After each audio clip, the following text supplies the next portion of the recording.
কোরআন সুন্নাহর কথা বললেই বলে ওহাবি, আর জাল মিছে কথার ওয়াজ করলেই বলে সুন্নি।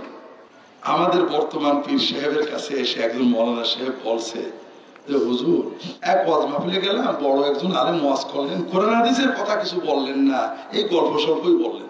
তা আমাদের পীর সাহেব বলছে যে মৌলানা সাহেব বলেন কি, কোরআন হাদিসের ওয়াজ তো ওহাবিরা করবে। কোরআন হাদিসের ওয়াজ কারা করে? ওহাবি। যদি কেউ শুধু কোরআন হাদিসের ওয়াজ করে বলবে ওহাবি, আছে না? এই জন্য হুজুর বলছে যে কোরআন হাদিসের ওয়াজ যারা করে তারা তো ওহাবি। আল্লাহর কোরআন ওহাবিরা নিয়ে গেছে, নবীর হাদিস ওহাবিরা নিয়ে গেছে। এই জন্য আমরা আমাদের কিতাব বানাই নিছি, গল্পের কিতাব তাজকিরাতুল আউলিয়া। ওহাবিরা আমাদের কেবলাটা দখল করে নিয়েছে, এই জন্য আমরা এখন ঘরে ঘরে কেবলা কাবা বানাই নিছি, আছে না? কথা বুঝেছেন তো? ঘরে ঘরে কেবলা কাবা নেই, বিশ্বের কেবলা কাবা এখন। যেহেতু আমাদের আসল কাবাটা নিয়ে এনেছে ওহাবিরা, আমরা ঘরে ঘরে কেবলা কাবা বানিয়ে নিছি। আমাদের কোরআন সুন্নাহ ওহাবিরা নিয়েছে, আমরা তাজকিরাতুল আউলিয়া দিয়ে আমাদের কোরআন সুন্নাহ বানিয়ে নিছি। আমাদের ওয়াজ শুধু আউলিয়াদের নিয়ে, নবীর নিয়েও না, সাহাবীদের নিয়েও না। কথা কি বুঝতে পেরেছেন? তারপরে বিশ্বের বলছে মুশকিল হলো আমাদের রাসূলুল্লাহ সাল্লাল্লাহু আলাইহি ওয়াসাল্লামকেও ওহাবিরা নিয়ে এনেছে। এখন আমাদের একটা নতুন রাসূল বানিয়ে দিতে পারলেই হয়ে যায়। কথা বুঝেন না? কোরআন সুন্নাহর কথা বললেই বলে ওহাবি, আর জাল মিছে কথার ওয়াজ করলেই বলে সুন্নি। কারণ কি? আপনি যদি জেনে যান আল্লাহর ওলি হওয়া সহজ, আমার কাছে আশা লাগবে না, তাহলে আমাদের লাভ না লস? আমাদের কি লস? এই জন্য আমরা এমন গল্প বলি যেন আপনারা বোঝেন আল্লাহর ওলি হওয়া সহজ না। কাজে ওলি যারা আছে তাদের কাছে যে দোয়া খেয়ে নিতে হবে। কেমন গল্প? ইব্রাহিম আদহামের গল্প শোনেননি?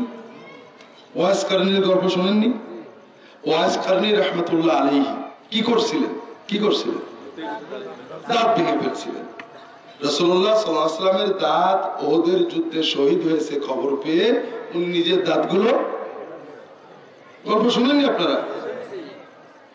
তিনি নবীর বড় আশিক ছিলেন, ঠিক না? সাহাবীরা কি দাঁত ভাঙছিলেন? তার মানে সাহাবীরা আশিক ছিলেন না। ওয়াজ কারনী সাহাবীদের চেয়েও বড় আশিক ছিলেন, ঠিক না? ভালো করে বোঝেন। সাহাবীরা চোখ দিয়ে দেখলেন দাঁত ভেঙে গেল নবীজির, কেউ ভাঙলেন না। আর ওয়াজ কারনী চোখে দেখেননি, শুধু কানে শুনেছেন, তাই ভেঙে ফেললেন। তিনি বড় আশিক না? একটু বোঝেন। মনে করেন আমার পীর ও মুর্শিদ ফিলিস্তিনে কাফেরদের, ইহুদিদের দাজ্জাল বাহিনীর বিরুদ্ধে যুদ্ধ করতে গেছে। হঠাৎ খবর আসলো হুজুর শহীদ হয়ে গেছেন কাফেরদের গুলি লেগে। আমিও নিজের ছুরি দিয়ে নিজের বুকে ঢুকে শহীদ হয়ে গেলাম। হুজুর যে জান্নাতে যাবে আমিও সেই জান্নাতে যাব, ঠিক না? আচ্ছা, আমি খবর পেলাম কাফেরদের গুলি ছড়া লেগে হুজুরের দাঁত ভেঙে গেছে, আমিও তাড়াতাড়ি একটা হাতুড়ি নিয়ে দাঁত ভেঙে ফেললাম। কাফেরের গুলিতে দাঁত ভেঙে হুজুরের যে পরিমাণ সওয়াব হয়েছে, নিজের হাতুড়িতে দাঁত ভেঙে আমারও সেই পরিমাণ সওয়াব হবে, ঠিক না? একটু বেশি হবে। হুজুর তো ভাঙতে চাননি, হঠাৎ লেগে ভেঙেছে, আর আমি জেনে শুনে নিজের দাঁত নিজে কোপালাম, সওয়াব বেশি হবে না? অর্ধেক হবে। কি হবে? কবিরা গুনাহ হবে। নিজের দাঁত যদি কেউ নিজে সচেতন ভাবে বাড়িয়ে ভাঙে, কি হবে? এই গল্পটা মিথ্যা। ওয়াজ কারনী পাগল ছিলেন না। আর আমাদের ওয়াজ হলো আল্লাহর ওলি হওয়া বাবা চারটিখানি কথা না, অনেক কষ্টের কাজ, ঠিক আছে না? এই যে আল্লাহর ওলি হওয়া চারটিখানি কথা নয়, এইটা প্রমাণ করার জন্য আমরা অনেক গল্প বলি, কোরআন হাদিসের গল্প না।